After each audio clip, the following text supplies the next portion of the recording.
Let's talk about framing. Today I'm talking to Audrey Kloepfer from Kloepfer Custom Framing and Gallery in Guelph.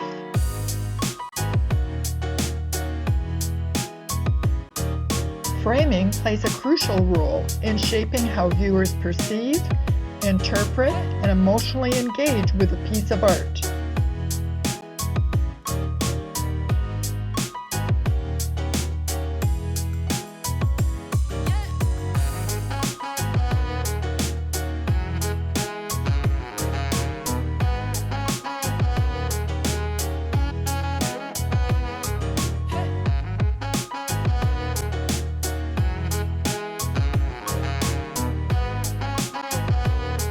So what three things should artists think about before choosing a frame?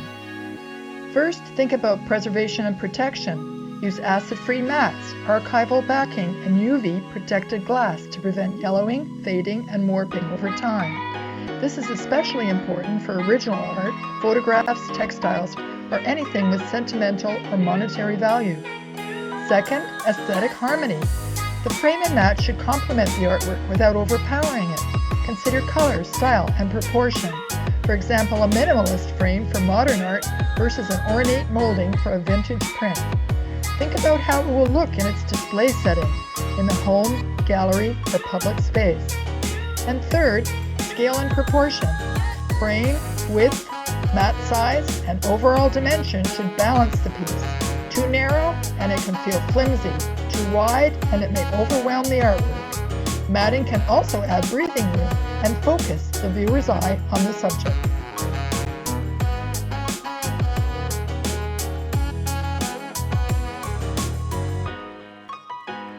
How do framing decisions differ for works on paper versus canvas or panel?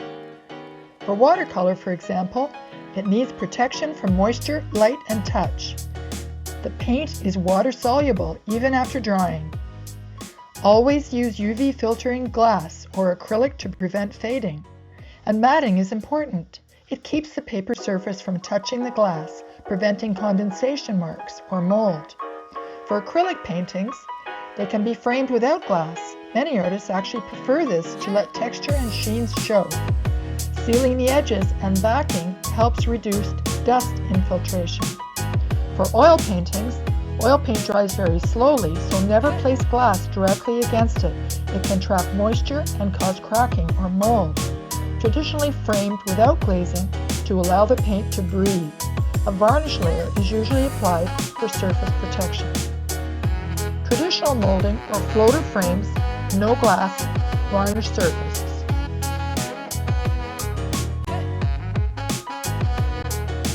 Are there some common mistakes? Audrey suggests that there are 5 important ones to consider.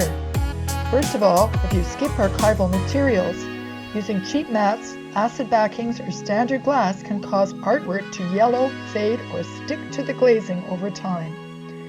Overpowering the artwork. An ornate frame on a minimalist piece or a heavy matte color that clashes can pull the attention away from the art. The rule of thumb is the frame should feel like it belongs to the piece, not compete with it. 3. Wrong glass for the job. Regular glass offers little UV protection and can be highly reflective. 4. Cropping the art. Cutting mats too small or framing without enough margin can hide important parts of the image or design. Leave enough breathing room so the work feels complete.